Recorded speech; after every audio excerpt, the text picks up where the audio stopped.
Students, so today we are going to start with the second chapter of 12th standard physics, that is electrostatic potential and capacitance. So as you can see the name over here, this chapter is divided into two parts.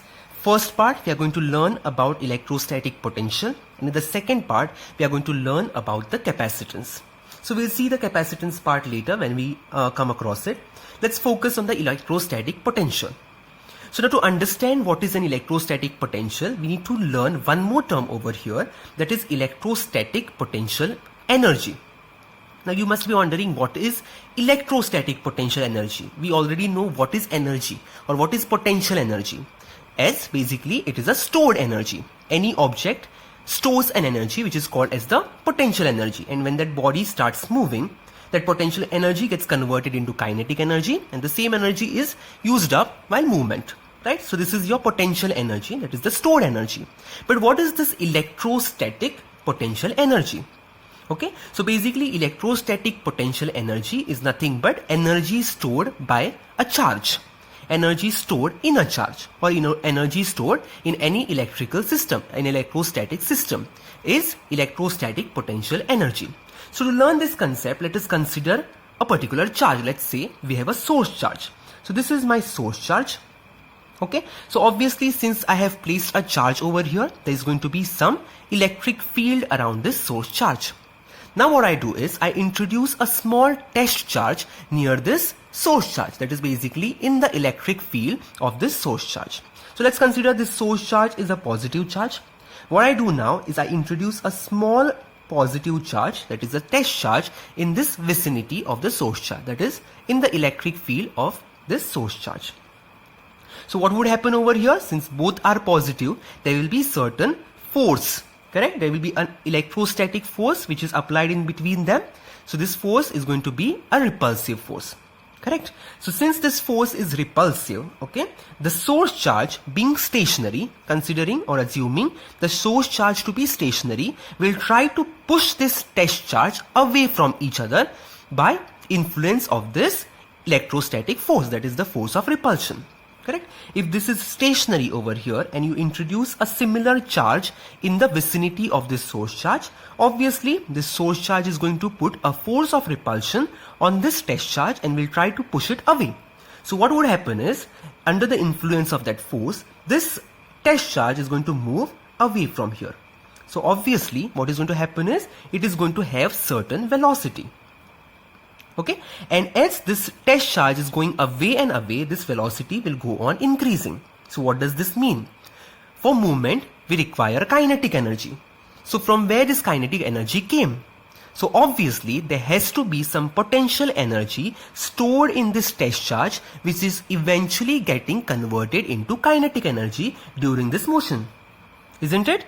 Okay, so since this test charge is moving slowly apart or away from the source charge, what is happening? It is utilizing certain kinetic energy. And from where this kinetic energy is coming?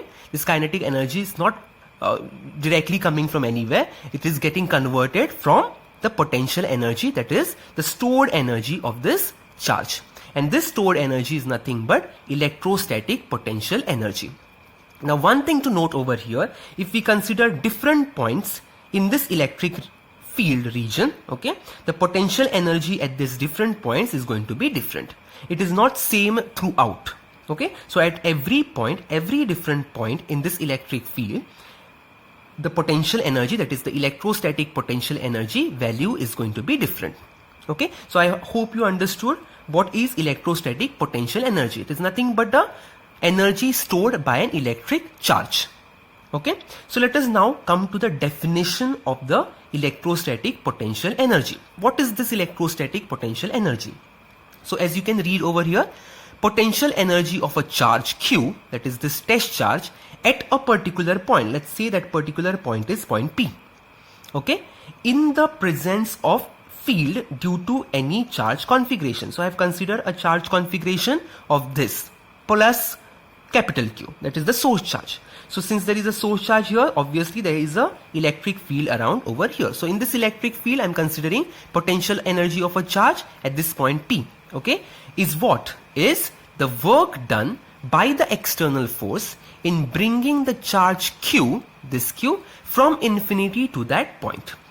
So what I need to do over here is I have to place this charge plus Q towards the infinity. So basically it is somewhere over here, plus Q. And I have to get this plus Q from this point of infinity to this particular point. Okay, so the work done in getting this plus Q charge from infinity to the point at which we are finding the potential energy, okay, is nothing but it is electrostatic potential energy. Okay, as simple as that. Okay, so work done by the external force. Now obviously there is a force of repulsion here. So when you are trying to get this plus Q closer and closer to this source charge, there will be a force of repulsion. This one will try to push it away. Still you are trying to get it closer, right? So you have to apply external force here because the electrostatic force will try to push this charge away. Okay, so to get this plus Q charge from here to here, you have to apply certain external force. Okay, so the work done by this external force, okay, in bringing this charge Q from infinity to this point is the potential energy of a charge at that point. So this is the definition of electrostatic potential energy. Now to understand this better, let us take a simple example of a spring and a block. Okay, so now let me draw a block and a spring system. Okay, so let's consider this is a rigid wall over here. So this is my rigid wall. I'm connecting a spring to this, and to this spring I'm connecting a block. Okay, so let us consider this system. This spring block system is in equilibrium. That is, there is no elongation or there is no compression in this spring. This is at its equilibrium position.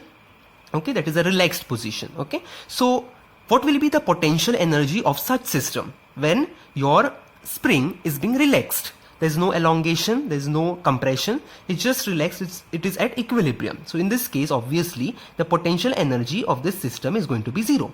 How do you understand it is zero? Because there is no motion, there is no V, so nothing is getting converted into kinetic energy. I am applying the same concept, correct? So potential energy over here can be said to be zero. Okay, now for example I consider the same situation, the same system here. This is a rigid wall. Now I compress this spring. Okay, this spring is being compressed and the block is over here. That is basically what I do is I apply force on this block and just compress the spring. Okay, I'm making a displacement of this block.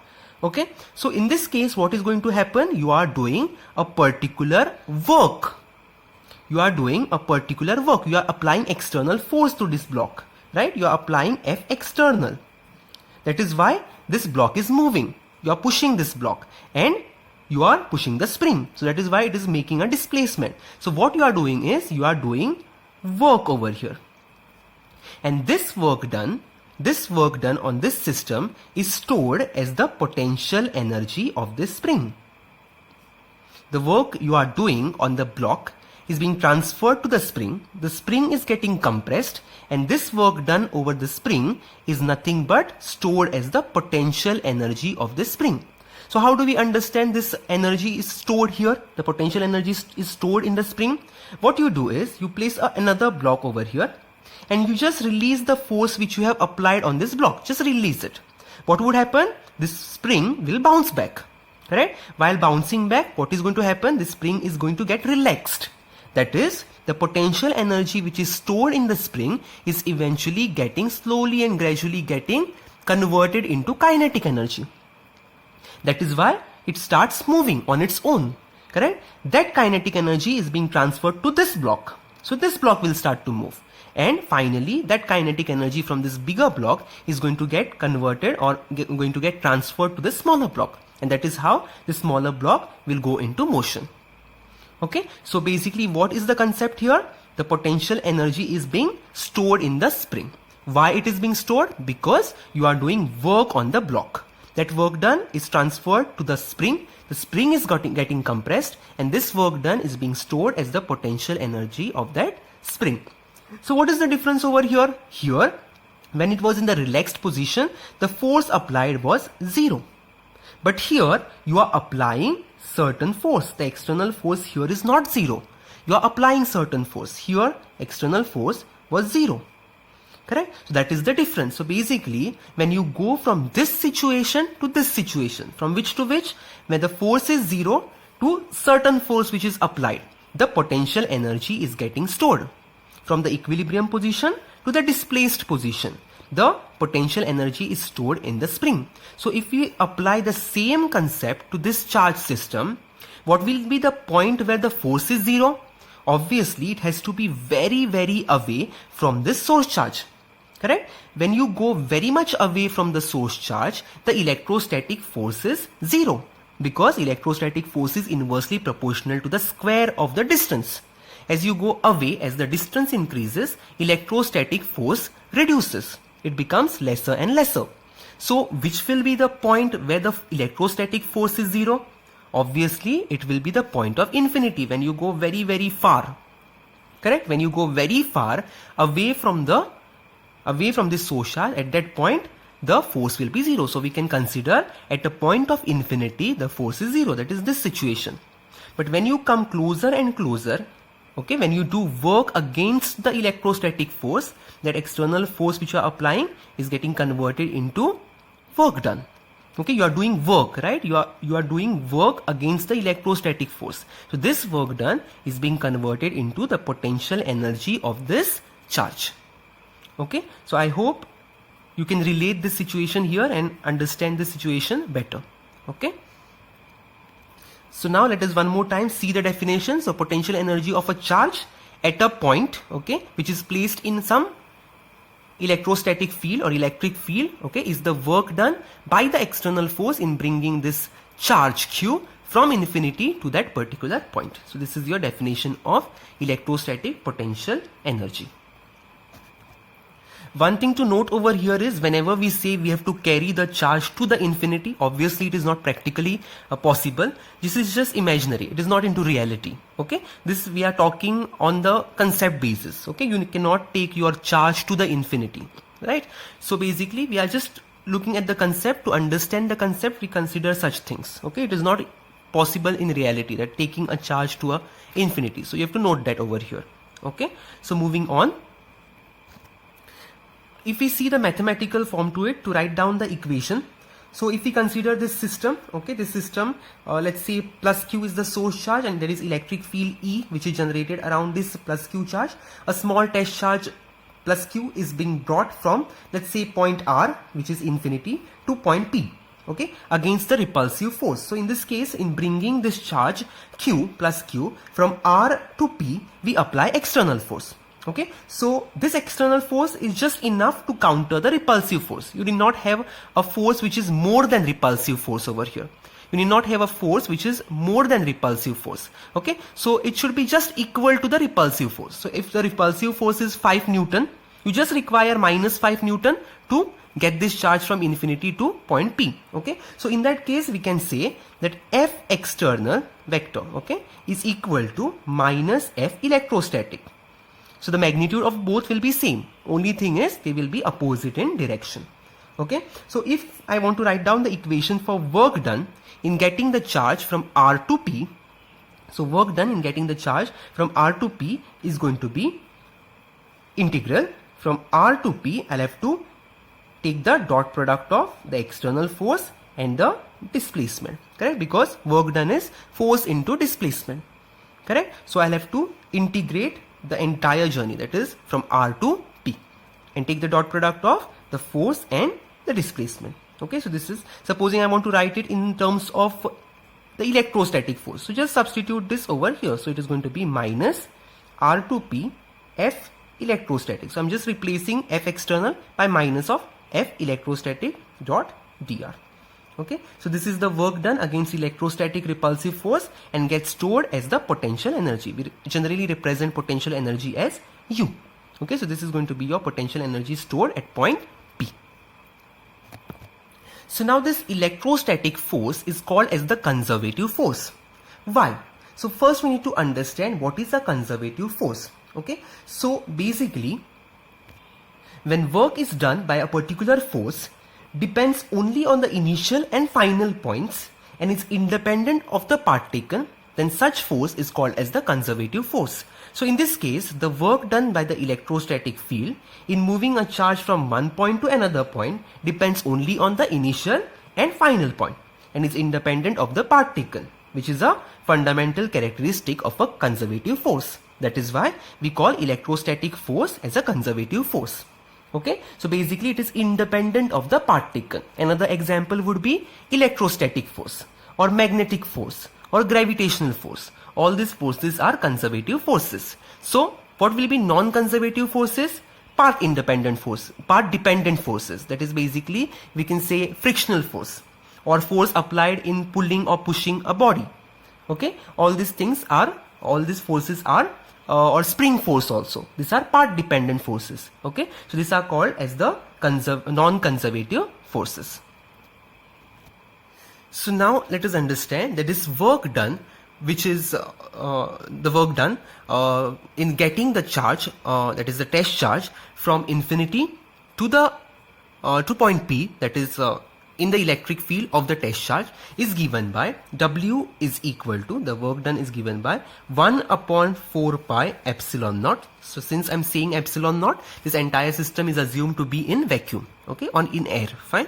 So 1 upon 4 pi epsilon naught Q, that is the source charge, multiplied by the test charge divided by R. If R is the distance between these two charges, that is point P to the source charge. Okay, so basically the work done in getting the charge from infinity to point P, which is at a distance of R from the source charge, is given by 1 upon 4 pi epsilon naught capital Q, that is the source charge, multiplied by the test charge divided by the distance of separation between them. So there is a derivation for this, okay, which we'll be learning in the second lecture, that is the next video.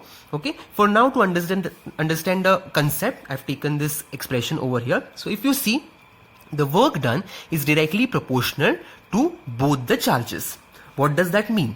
Supposing charge Q is increased, okay, Q is increased, that is plus Q is made more and more. So what would happen? Obviously, the force of repulsion would be more over here, correct? And since the force of repulsion over here is more, this one will try to push this charge more and more away. So what will happen? More work has to be done in getting the charge from infinity to this point, because the force of repulsion will be more, okay? The obstruction or pushing by this charge would be more in this case. That is why the work done in getting the charge from infinity to this point P would be more. And more the work done, more will be the stored potential energy. Okay. Similarly, it is directly proportional to the test charge also. Same way, supposing the value of test charge is more, what would happen? Again, the repulsion will be more because you are increasing the charge, right? And what would happen eventually? The work done will again be more in that case. Okay. So electrostatic potential energy increases when like charges are brought closer to each other. Okay, or the charge, either of the charge magnitude increases. Okay, that is when your potential energy increases, because eventually the work done is increasing. Okay, what would happen if you get unlike charges away from each other? If there is unlike charges, if this was plus Q and you are trying to move minus Q from P to infinity, you are going ulta now, you are going reverse, you are taking minus Q from P to R. What would happen in that case? Again, the potential energy will be more. It will increase. Why? Because in that case, if this is minus Q, this charge will try to attract it closer. But what you are doing? You are taking it away from it. So you are doing some external work. So in that case also, this work done will be stored as the potential energy. Okay. So when unlike charges are taken apart, potential energy increases. Now when the potential energy will decrease? The potential energy will decrease, one, when like charges are carried away. Okay, because if you place like charges, obviously they are going to repel. So anyways it is going to move away. Still you are trying to pull it away. So obviously there is no work required there. Correct? It is anyways trying to move away because there is force of repulsion, and still you are trying to take it away is of no use. So work done in that case is negative. Okay, you need not do work also to take it away. So in that case, the potential energy will drop. Or the second case is when when unlike charges are brought closer. Supposing there is plus charge and minus charge and you are trying to get it closer. If at all you are not trying to get it closer also, anyways it is going to come because of force of attraction. It will automatically come down.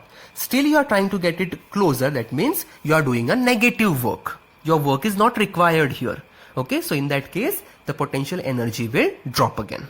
Okay, so this is when your electrostatic potential energy increases or decreases. Okay, another point over here, if you see, your work done is inversely proportional to R. That is, as your distance increases, work done will drop. For example, this is your source charge Q. Okay, there's point P over here and there's point R over here. Okay, so in the first case you are getting, so let's see, this distance is R1 and this distance is R2. So your R2 is greater than R1. Okay, in the first case you are getting the charge Q1 from infinity to point P.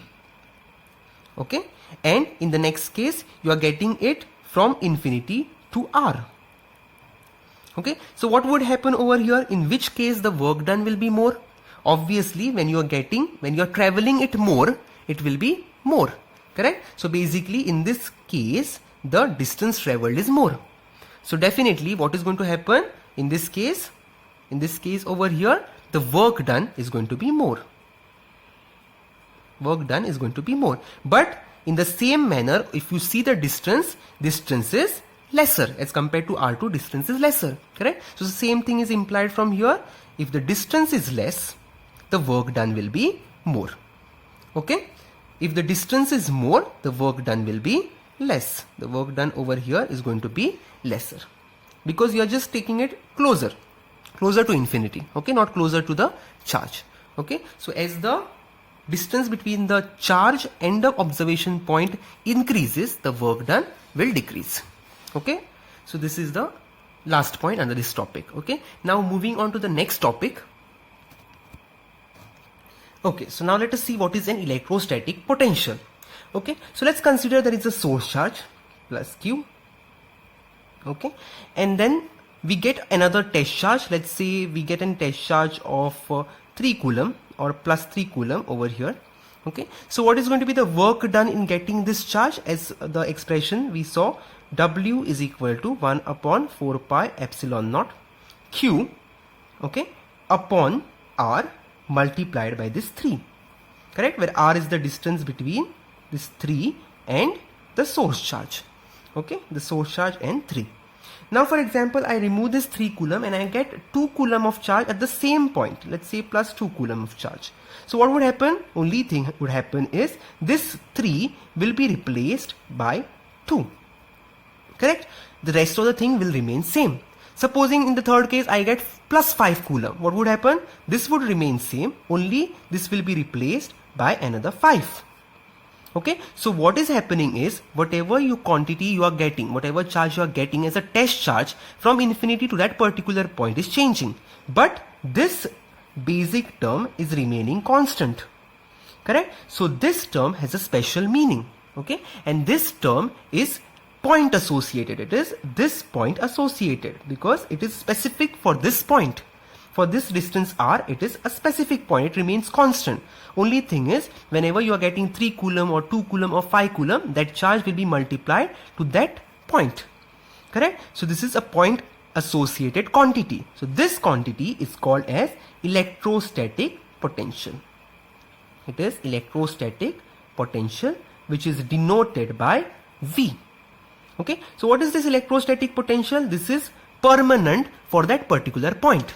And when you multiplied that particular charge which you get from infinity to that particular quantity at that point, okay, you are going to get the work done, which is nothing but the potential energy stored by that charge at that point. Okay, so now if I say that work done is equal to this, I put as V multiplied by the test charge which I am getting. In general, let's say that test charge is Q, which if we substitute this as V, it will be work done is equal to the potential multiplied by the charge in general, right? So if I take this charge down, okay, what would happen?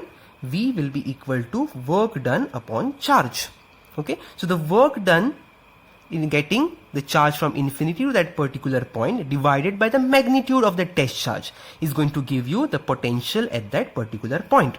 Okay, so now if I substitute this Q as 1 coulomb, supposing the charge which I get from infinity to that point is plus 1 coulomb. So Q I'm setting to plus 1 coulomb. In that case, what would happen? In that case, V will be equal to W. That is the work done in getting plus 1 coulomb charge or a unit charge from infinity to that particular point will be nothing but the potential at that point, okay, or the electrostatic potential energy of a 1 coulomb charge, because work done is nothing but electrostatic potential energy. So the electrostatic potential energy of plus 1 coulomb charge at a point is equal to its electrostatic potential at that point. This is going to be the definition of electrostatic potential. So let's go through the definition. So electrostatic potential at a point, at this point, let's say, in an electric field of any charge configuration, is the amount of work done, it is nothing but the work done in moving a unit positive charge, from infinity to that particular point, to this particular point, against the electrostatic force, okay, without acceleration. Fine, it shouldn't be accelerating.